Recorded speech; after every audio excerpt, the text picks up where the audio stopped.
Kia ora and welcome to the niggliest of the niggly niche casts. I am the diggity doodad. Dr. Slipper is on the foot, ready to go with the wobbly wildcard, and we are here with this latest episode of the niche cast talking about the Blackcaps and their victory over Bangladesh, which was a very interesting game.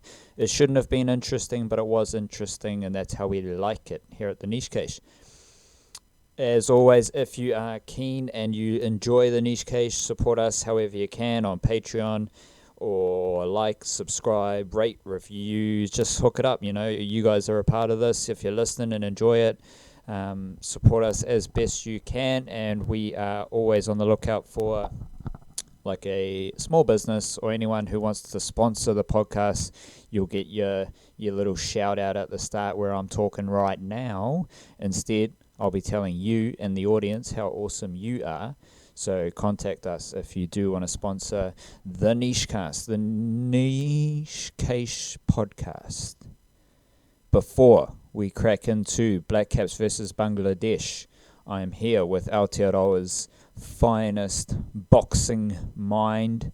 And we talked about Anthony Joshua losing to Andy Ruiz, but there is a fairly interesting subplot here, like an underground narrative with Joseph Parker and how that fight impacts Joseph Parker, but then also Joseph Parker signing with this Eddie Hearn fella.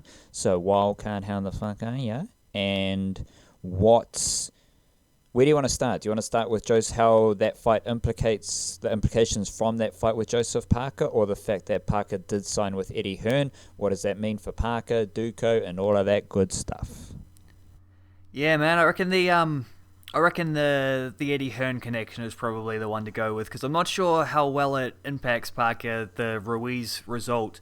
I mean, down the line, Ruiz sets himself up as a champion, and within a couple fights' time, then maybe sure he might get another fight because he might want that little redemption thing against Joseph Parker. He thinks he was robbed in that fight, so that's a possibility. Having that connection with the guy who has all the bouts is always nice, but in the short term, like later on in this year, Ruiz is going to have a rematch in Britain with Anthony Joshua, and he's going to have to repeat what he did, because that's just the way these things work. You chuck a rematch clause in if the champ loses, because the champ's got all the money and wants to, not embarrass themselves. But signing with Matchroom, signing with Eddie Hearn, that's a pretty sneaky one, because it had been rumored, they had said that Parker was either gonna, that he had reached the end of the line with Juco. Not in terms of like Kevin Barry and David Higgins, but just in terms of what their reach can offer him. So now Higgins is effectively just going to be his manager, and Eddie Hearn is going to be his promoter. And it was a toss-up for him between Eddie Hearn and Top Rank Bob Arum.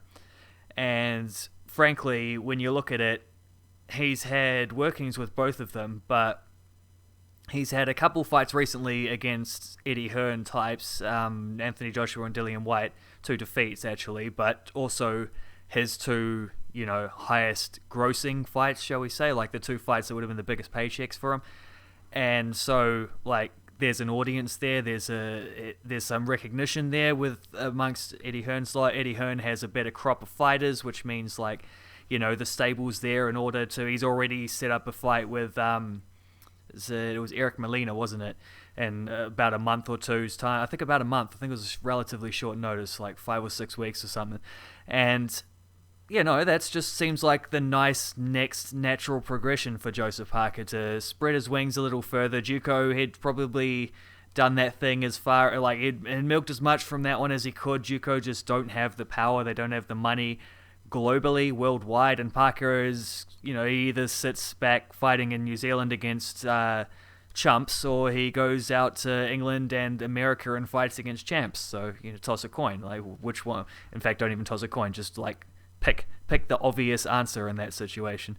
So, I mean, I think this means we're not going to see him fight in New Zealand for another couple years, but that's fine. We saw a lot of him fighting in New Zealand. It wasn't the best of him necessarily that we got to see, so I just think it's a natural progression. It's interesting to see Eddie Hearn and David Higgins best mates now. I think they always got on a lot better than they hinted. I think they enjoyed that, like, I think they each enjoyed being in the spotlight, having their little piss takes out of each other, and I expect we'll see a lot more of that continuing. But yeah, no, I think it's quite a wise move from Joseph Parker, to be honest. A wise move indeed. When you're talking about that, I was, for some reason, my mind immediately went back to this video via Combat TV, which is like a New Zealand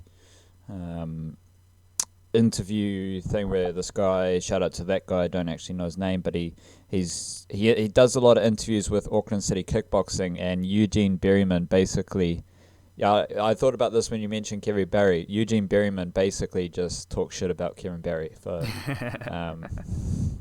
a good 5 or 6 minutes, because of course Eugene Berryman trains Junior Fa, and there's a bit of a rivalry between Junior Fa, Joseph Parker, their camps and their teams. And of course, Auckland City Kickboxing. A little bit one-sided, that rivalry, though. You know how I feel about Junior Fa Wildcard. I know, Papakura's finest. I'm big up on Junior Fa myself as well, but he hasn't quite got to the level that Joseph Parker's at, so, give him a couple years. He's on the rise. Yeah, a lot of people don't actually know that the Auckland City Kickboxing, responsible for the best Kiwi UFC fighters in the world, also trains a up-and-coming heavyweight boxing prospect, which is a bloody interesting wrinkle, Wildcard. Yeah, two more wrinkles on that. One is that Junior Fa, I'm pretty sure, speaking of signing elsewhere, Junior Fa has signed with, I think it's Lou DiBella over in the States. And the other one is, Eugene Berryman. I've just found this out the other day. His sister is Sarai Berryman, who's like a top-ranking female FIFA ambassador or something like that. You see her around all the time. She was in that video where the football fans announced their squad and all that. So, yeah. Fun fact. So she is an international footballer, or... I can't remember. I think she did play internationally, but I don't think it was for New Zealand. I think it was for Cook Islands or Samoa or something like that. I forget which, but yeah, she's like a I don't know, a relatively high up sort of suit for FIFA these days. Right. Oh, okay. Nice. So very powerful person, just as Eugene Berryman is a very powerful person in the New Zealand fight scene these days. It's interesting. Successful family. A lot of mainstream media outlets, they like to roll out who are the most powerful people in New Zealand, and who are the most powerful people in Auckland, who are the most blah blah blah. Steve Chu, or no, wait. No one talks about the Berryman whānau. When you've got the coach, one of the best coaches in New Zealand, and then obviously someone who's working with FIFA as well, which is I don't want to mention all the FIFA corruption alongside. I think the idea is she's one of those people who's been brought in to help clean things up as well. Right. Shout out to her. So, yeah. Blackcaps versus Bangladesh. I've got a couple of thoughts that are split between the bowling and the batting, and to preface it, there's kind of like an overall vibe where impressive win. You gotta win these games, and we all know how down buzz I am about the Black Caps at this World Cup, but winning a game like that against Bangladesh, regardless of how they got into their tricky, niggly situations that they did find themselves in, they won the game. And that is important when you're considering how other teams are going to lose to... We've already seen Bangladesh. Who did they beat, Wildcard? They have beaten South Africa. Yeah, so they beat South Africa. South Africa have lost 2 games. So for the Black Caps to be winning 2 games to start the World Cup, tough, niggly encounter against Bangladesh is very good. So I want to start by that with that overall positive vibe of the Black Caps winning a game that was a lot trickier than it should have been. How do you feel about a broad perspective about this performance from the Black Caps? No, I agree completely with that. I think it's a World Cup, and you're not going to get... they've cut out the minnows from this tournament, and obviously a controversial thing, but as we've talked about in a few different podcasts recently, it has actually, in its own way, contributed to what is an extremely exciting World Cup, where any team can beat any team on their day. And you don't have to be off by that much in order to be suddenly threatened by, Afghanistan or Sri Lanka or whatever. And in this case, I think Bangladesh are better than both those teams. So, you just win it. Just win it however you can. So I agree. Like I came, even though it was sweating at the end there, and that's not ideal on a Thursday morning, but like the fact that they won actually leaves me feeling better about this team than I would have anyway. Almost better than if they had won by 150 runs or 8-10 wickets or whatever again. Like the fact that they had to fight for one, I think, is actually a good sign of something from this Blackcaps team. Affirmative. I want to start with the bowling, as this game started with the bowling, and we've got a lovely start to this World Cup from Matthew Henry, who has started both games. Of course, Tim Southey hasn't actually played a game just yet. Matt Henry took 4 wickets at an RPO of 5.03, so fairly solid returns from Matt Henry, and that has Matt Henry currently as the leading wicket taker at the World Cup. He is the only bowler at this World Cup who has taken more than 5 wickets. He is one of 3 bowlers who have at least 4 wickets at an average of less than 11, and he's done so with an overall economy rate of 4.65, which is pretty impressive. Like anything under 5 at this World Cup is going to be a pretty damn good effort. But in saying that, I think a lot of this has to do with the opposition the Blackcaps have played. They've played Sri Lanka and Bangladesh, and I think it's just my feel that Matt Henry's bowling is suited to subcontinent batsmen. Like he's someone who comes in and hits the deck hard. He bowls with that kind of heavy ball, but unlike someone like Lockie Ferguson, who is not necessarily one-dimensional, but he's got a way of bowling. Or Condon Gronholm, he has a way of bowling. He's got a skill set that he relies on. I think Matt Henry is probably the most versatile of the Blackcaps bowlers. Trent Boulder's world class, so he's kind of stands alone. He can do a lot of things. Matt Henry hits the deck hard. He can swing the ball, he nibbles the ball, he can hurry the batsman up with a bumper, he can change his pace. He's a widely skilled bowler. But I don't want to get too hard into the Matt Henry hype train just yet, because I'm very aware that these 7 wickets have come against subcontinent batsmen, Asian batsmen. Bangladesh's batting lineup's pretty damn good. I don't want to talk shit about their batting, but I'm going to suggest that Matt Henry will take wickets against Asian teams in conditions that are... These conditions at the Oval definitely weren't similar to what happened at Cardiff, which was the most similar to New Zealand. But if you're going to have general conditions that are most similar to New Zealand, it's going to be England at this time of year. And I just think everything from the 2 games has been designed nicely for Matt Henry to be successful. And then I want to throw it to you, Wildcard, because I see that to suggest that Matt Henry, he's taken the most wickets of any bowler at this World Cup. He's been amazing to start the World Cup, but my gut feel is that Lockie Ferguson's going to be more important as a bowler moving forward. Lockie Ferguson took 1 wicket in his 10 overs with an RPO of 4, and I just believe that's a pretty good start for Lockie Ferguson. His general stats after 2 games, he's taken 4 wickets at an RPO of 3.79, which is the best economy rate second best economy rate of any bowler to take 4 or more wickets, of which there are about 12 or 13. I can't exactly figure that out, but move on. And I just think Lockie Ferguson's got a little bit of X factor, which is going to be a whole lot more useful moving forward as the Blackcaps come up against better teams who are going to be able to deal with fairly solid medium pace. That's when you need a little bit of X factor. How do you assess that situation with Matt Henry getting all the headlines, leading wicket taker, and then Lockie Ferguson bowling as good as we've seen Lockie Ferguson bowl, but kind of creeping under the radar?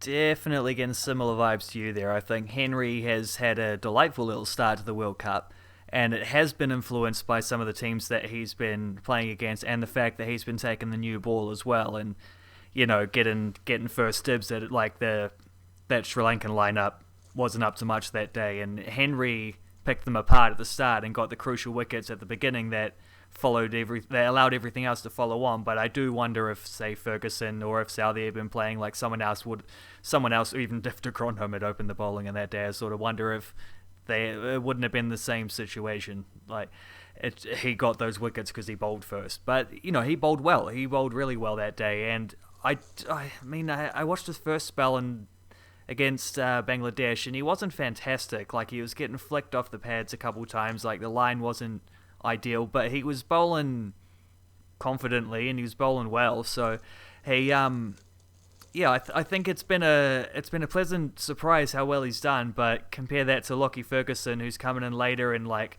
firing down 145 k's an hour at batsmen who are largely set and ready for him, and then he's like mixing it up. And yesterday, for a while, he was bowling this morning, he's bowling round the wicket at the left-handers. They had Martin Guptill standing at leg gully, and it was almost like Test match cricket. It was so much fun, and it did actually get me wondering how close he must be to the Test match scene. And I wonder, we know Matt Hamry's been pushing Tim Southey for a little while in that spot. I wonder if Lockie Ferguson might be pushing the both of them also for that spot, because it's a little trickier in the Test match team where you got Neil Wagner as well. But I mean, that's a debate for down the line, because we're talking about a Cricket World Cup here. I think Ferguson's been the best bowler for the Blackcaps through the first two games. Hasn't got as many wickets as Henry, but I think that's just circumstances of the game. So, yeah, I think it's going to be a pretty curious decision when Southey is back and fully available and in contention again, because you've got a senior player there who you probably want on the side, but you've also got two very informed seamers, and it'd be a brave decision to drop either of them at this point. And I'd almost say that Colin Munro, who got another 20 odd, not fantastic, but at least he got a start, which is better than he was doing in the New Zealand summer. So I wonder if Colin Munro's also starting to just steady himself enough that you just go with what's working, and these guys might have to play themselves out of the team if changes are going to be made, which is rough on the two guys who have been injured, but hey, that's the way it goes at the World Cup. It's better than having an injury like Dale Steyn and getting back on a plane. Decisions to be made, I guess, Doc. Decisions to be made.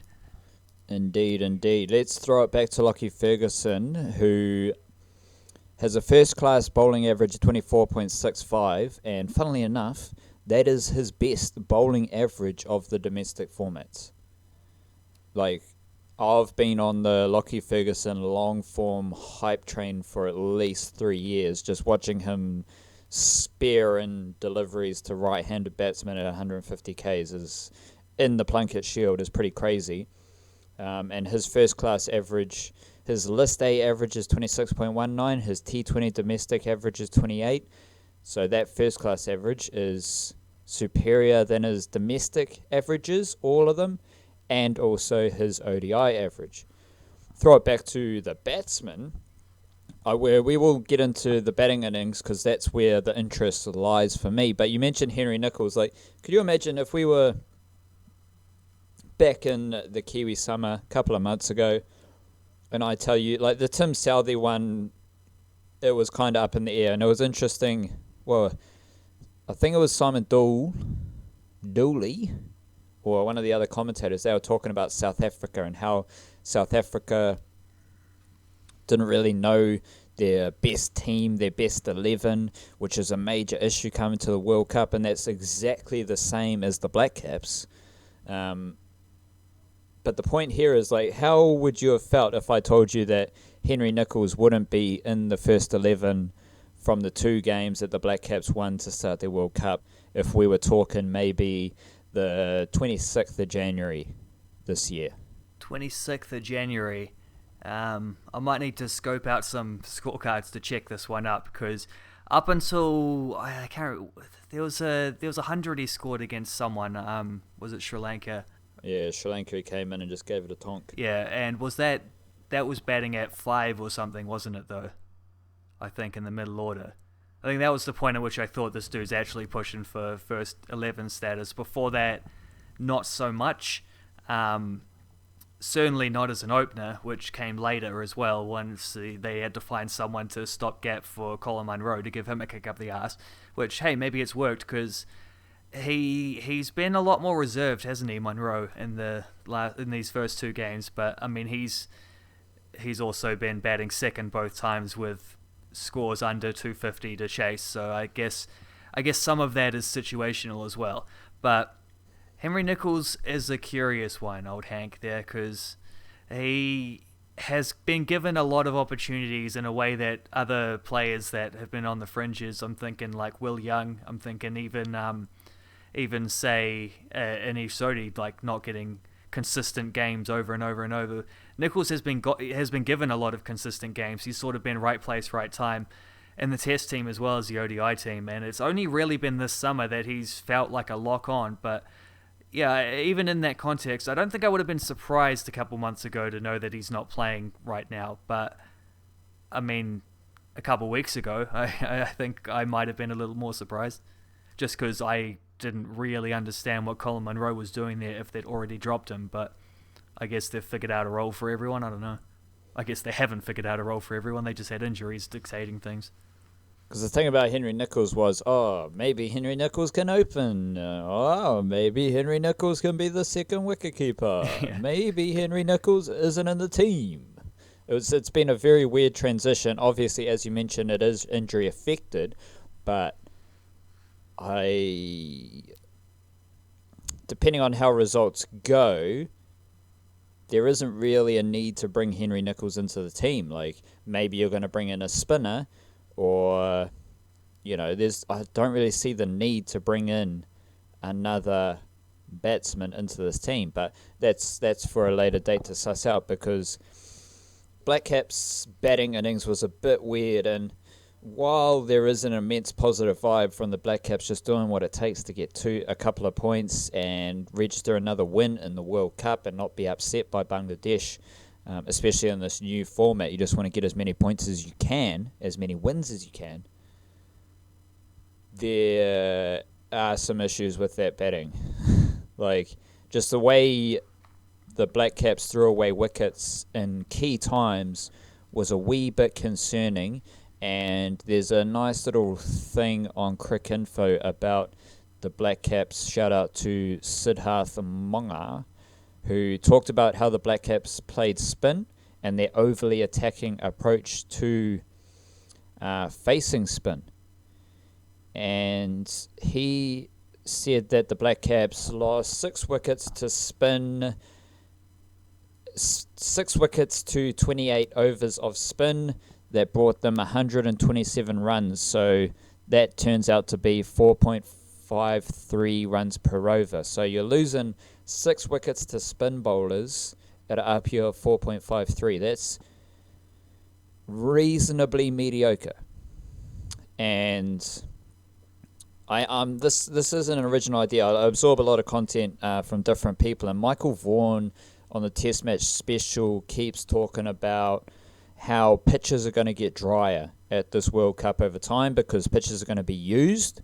They're going to be tougher to bat on, and unless there's heaps of rain throughout this World Cup, we're heading into England summer, and things should be a lot drier than they have previously been. And if things get drier and the pitches are used, that is going to favour slow bowlers and variations and change-ups. And all the buzz to start this World Cup has been about short bowling and bounces and, really attacking seam bowling. And that's reflected in who the best bowlers of the World Cup have been so far, because you got Matt Henry at the top, followed by Muhammad Amir, the Pakistani seamer, who couldn't even, he was a sceptical selection for Pakistan, and he is second in wickets at this World Cup. Shout out to him. You got O'Shea Thomas, Nuwan Pradeep. They are the 4 best bowlers at the World Cup so far. Then you've got the leggy from India, Chahal, then Lockie, Ferguson, and then you get into some more spinners. So the best bowlers so far have been seamers, but I am predicting that spin bowlers will play a far greater role as the World Cup continues. with that in mind, how the Kiwis approached these Bangladesh spinners was a bit ludicrous. It was a bit crazy, wildcard. Like, not a whole lot of skill or respect shown. Like, Williamson and Taylor, they did a great job to kind of put the Blackcaps in a strong position, as you would expect, but the reason this was a nail-biting game, the reason this was an exciting little Thursday morning, like, how good is that World Cup? World Cup cricket on a Thursday morning, it's a beautiful thing. But the reason that was an exciting game is because the Blackcaps fucked it up. They showed some serious flaws batting against spin, and of course Pakistan have a decent seam attack with Mustafizur Rahim. The Fizz. He's a very good bowler himself. How do you kind of assess some of these performances? Tom Latham, like, what are you up to? Slog sweeping for no reason. Jimmy Neesham just lollipopping one up to long off. Colin de Grandhomme. Like, what are you doing, mate? Well, at least he's consistent.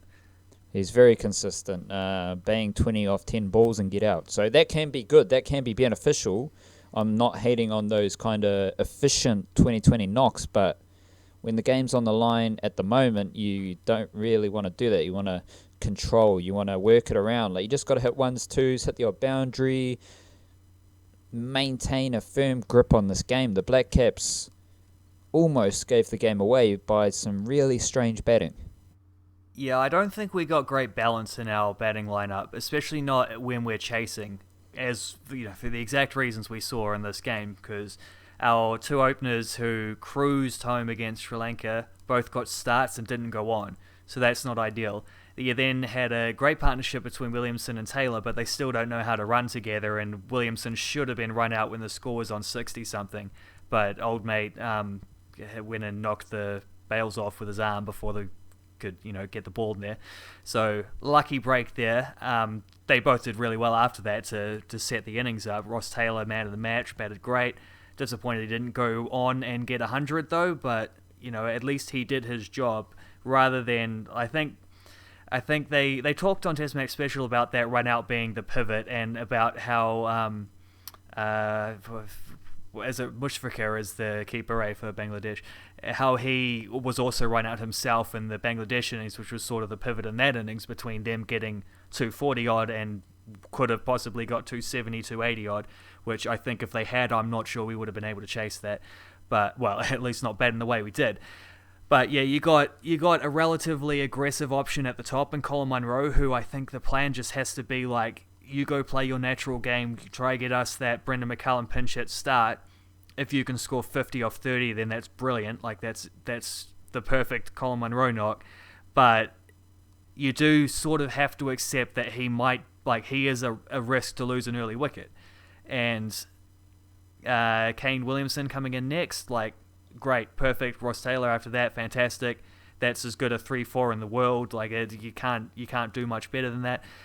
And then we got Latham. I thought Latham was the pivot, because Latham needs to be a more solid option than what he showed there. The way he got himself out, I thought was really disappointing. And a guy who hasn't played a lot of cricket, coming back from injury, I just thought he was the one who opened the door to the little collapse after that. And Jimmy Neesham had batted so well, I thought, and then just threw his wicket away straight after Colin de Grandhomme had done exactly what he normally does and throws his wicket away after hitting a, more than a runner ball, a couple boundaries, whatever.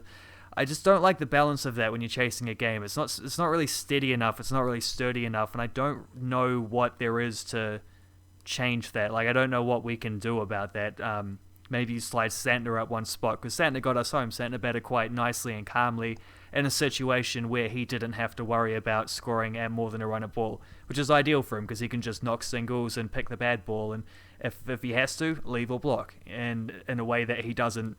Like, when he's been shown up in ODI cricket, it's because he's needed to score fast, and you don't have that option. So, but yeah, I do think this batting attack would look quite good batting first and setting a total, because Guptill's great at that, at just like digging in for a big long one and punishing at the end of an innings. Williamson and Taylor can do whatever they want. Latham's good at knocking the ball around, and then you've got Neesham de Grandhomme. If they're coming in the last 15 overs setting a total, I think that's ideal. Like, that's exactly what you want those guys doing.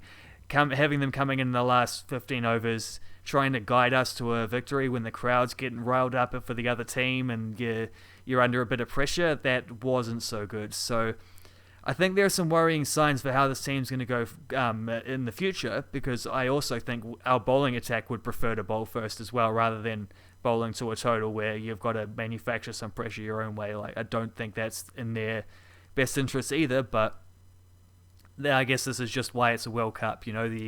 Every team's got weaknesses, and every team's going to have to overcome those weaknesses if you want to go deep in the tournament and do well. So, stuff for the Blackcaps to think about, I suppose. If I were to say to you, Wildcard, that one Blackcaps opener had a strike rate of 178, and the other Blackcaps opener had a strike rate of 70, other than you knowing that this is a trick question, you would have a fairly good idea as to who did what there, wouldn't you? Yeah, I didn't see the start of our innings because I fell asleep. I failed miserably in trying to stay up to watch the entire game. I should have just been smarter. I should have taken the 60% rather than gambling on the whole 100%. But I wasn't smarter. I was dumb, and I tried to stay up the whole time, fell asleep, and so I missed the start of our innings. So I didn't see this, but I noticed exactly what you just said. I noticed that about the first thing when I looked at the scoreboard when I woke up was, hey, Colin Munro and Martin Guptill switched roles today. Yeah, and that's fine to do. Like, my buzzword for this World Cup is adapt. So you got to adapt to each situation, each game, and whoever's feeling best, you go have a whack. It's just Colin Munro hitting 24 of 34 balls.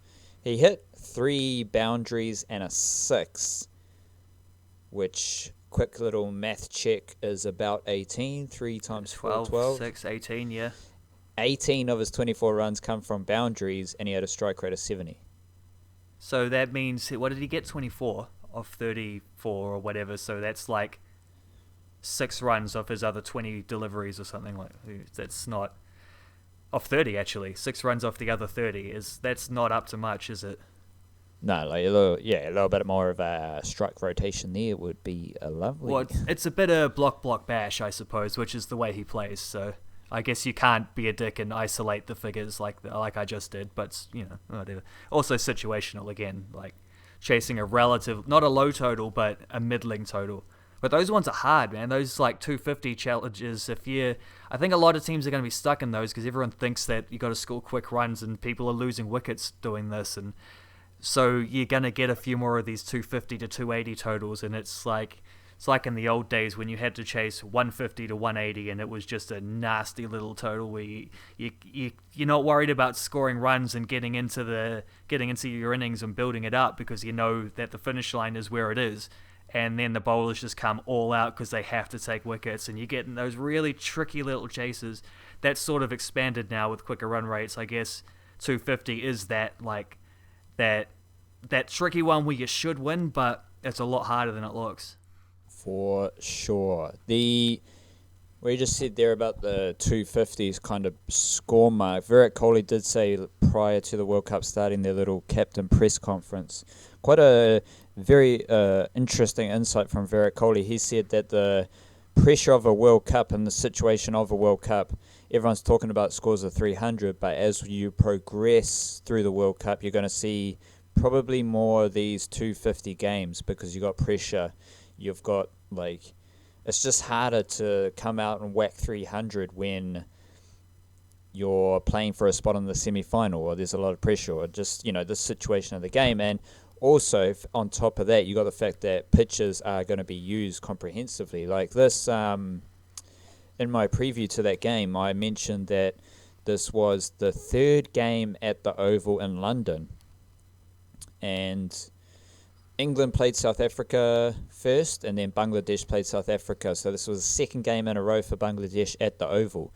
So you're playing, it may not be the same wicket, but you're same pitch, but you're using the same wicket block. And if these pitches get a lot of work on them, things will slow down. And then I'm just in this little story about the Kiwis playing spin. Mitchell Santner said, at the toss, we thought the pitch would play quicker than it did. It was slower than we thought. And obviously, when a side has world-class spinners like Bangladesh do, you got to take that into account. So, I was here, like I literally wrote about this wildcard. I said drier conditions, oh fuck, it's England, it's not super dry, but the drier conditions and the used pitches could bring the slower bowlers from Bangladesh into the game. I'm not here to toot my own horn. I'm just thinking, like, why couldn't the I'll go for it. Why couldn't the Blackcaps kind of foresee that? If they weren't even thinking, they thought it was going to be quicker, which is a bit strange. Yeah, I mean the conditions were so well suited to them in the first game in Cardiff, weren't they? So I guess you've got to. This is part of that whole easing into the tournament, is that you've. Bangladesh just played at that ground, New Zealand hadn't. So New Zealand didn't have the same, I guess, understanding of these things, and they misjudged it. And I guess that can happen. It's not ideal. It's not what you want. But, yeah, I mean, we did a lot better than we did last time we played Bangladesh in England, didn't we? Champions Trophy 2017. Shakib Al Hassan with a big 100. Knocking that one out. Yeah. I'll take this one over that kind of thing any day. So. What a cricketer. Shakib Al Hassan. What a guy. What a guy. Well, number one all-rounder in the world. Yeah, bloody well earned as well. And for many Kiwis, he didn't tour here over the summer. He was ruled out for an injured. So no, great point. Good to have him back on the cricket scene. The Blackcaps are next in action overnight Saturday, Sunday, I think. Yeah, I think you're Sunday, right. Sunday, 12:30 a.m. So quick turnaround here. We're recording this on Thursday. Obviously, 2 days in between. They are playing at Taunton Wildcard. Let me just check if Taunton has any games. No games at Taunton so far, so no history to call upon there in the Fresh World wicket. Cup. So interesting to see what happens there. Obviously, Afghanistan could be a bit of a banana skin, but probably won't be, I think. To wrap it up, the thing about Bangladesh, they were very good with their spinners and their Mustafas, and those dudes were pretty good. But when push came to shove, this is a bit rough on Bangladesh because they're a very good team and they shouldn't be in this category. But I think it was Mr. Mohammed Saifuddin, bowled a couple of wides there at the end. And throughout that middle stages, like when Kane Williamson and Ross Taylor were batting, there was just a constant flow of kind of bad balls that they could get away. Even Jimmy Neesham, when he was batting, there were a few deliveries that let the Kiwis off the hook for that over, or the pressure that had been built up. And teams like Sri Lanka, I think Bangladesh are the best of these teams, but they're not quite at that higher level. And then Afghanistan as well, it's just about waiting for them to slip up, because those teams are going to slip up. Whereas against the better teams, you will not have that release that you can always rely upon, because they're going to be coming at you and the fielders are going to be hunting. You're not going to have little fielding errors like Bangladesh had with those multiple run-out chances. So that's just something to watch out for, is how the Blackcaps deal with the better teams trying to strangle them. And that's the end of the episode. We'll see you later. We will be recording another episode of the Nishcast after this Blackcaps game against Afghanistan, which will probably be on Sunday. So we'll see you then. Enjoy the cricket. Enjoy your days. And later, boat.